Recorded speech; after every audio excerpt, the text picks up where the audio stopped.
Hey y'all, I figured as long as I got the guitar out and I'm working on Zeppelin 2 songs, we might as well do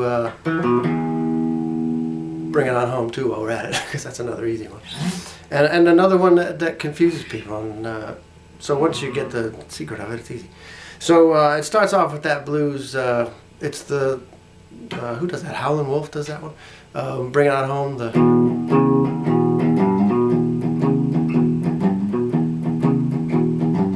that part, which is just a typical sort of blues chug-a-lug kind of thing.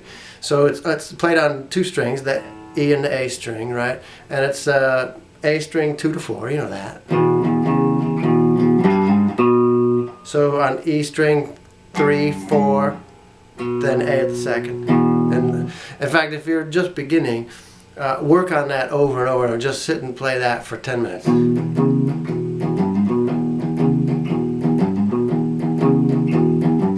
That's good practice. I've seen some people play it like this, but I don't think that's not what he's doing. He's doing that not at the 4th fret, but the 2nd. At least to my ear, that's what it sounds like.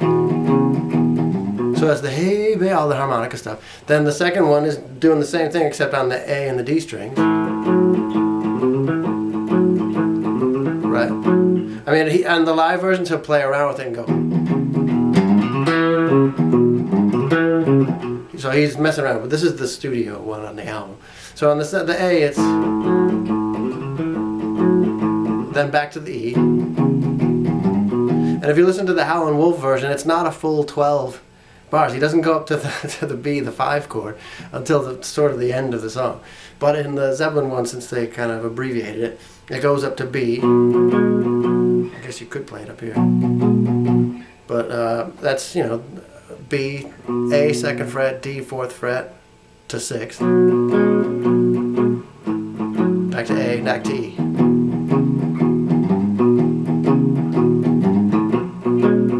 Same thing. And then it goes into the rock part, right?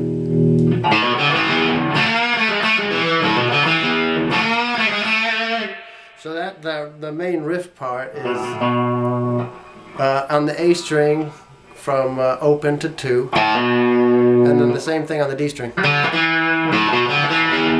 hit the low E string open. So on the G, you go on the 2nd fret, bend it up, so it's 2, 1, and then the D string at the 2nd fret.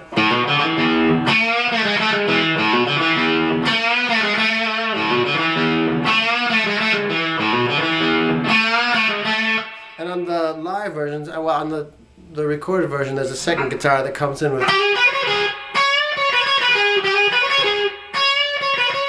And he'd do that in the live versions too, when they're doing the introduction part to, they use it as the intro to Black Dog. So that one is G string 12, 13. And on the B string, it's 12 to 14. Whoa, sorry.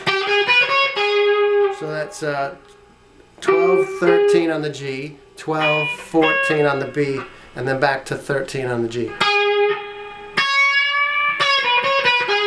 So that's on the B string, you bend up from 14.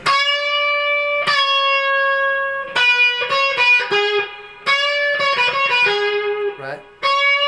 So it's not a full bend up, a full step, it's just one half. You're not doing, you're just doing. So it's 12 and 14.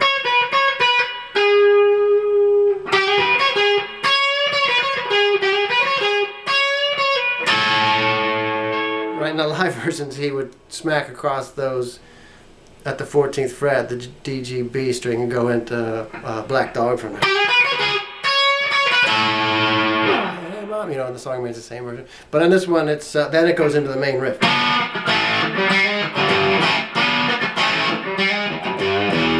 Alright, so that main part, you slide up the G at the 4th and the B at the 3rd. That's G and B at the 2nd. So that's open B string and hammer on the G at the first fret. Now I think in the live versions Jimmy's actually doing this.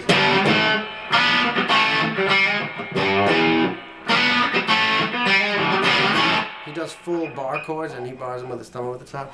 But that's too much work for me, so I just do this.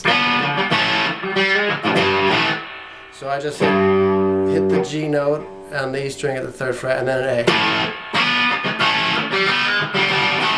Like that. Those the rest of the strings open.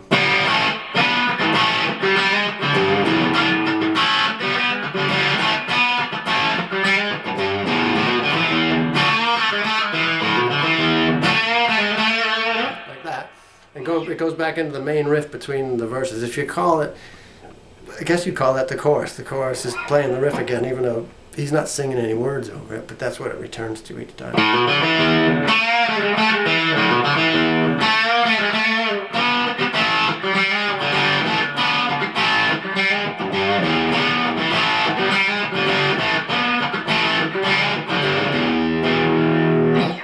And that's really all there is to it. At the end, it just goes back to the...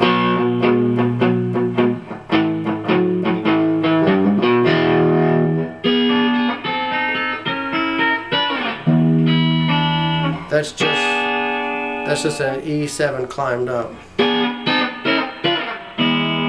So that's D and high, G and high E at the 4th, B at the 3rd.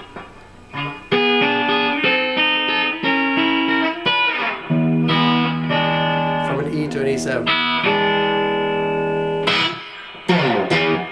I think that's all the parts to it. So good luck with that one. Let me know if you have any trouble.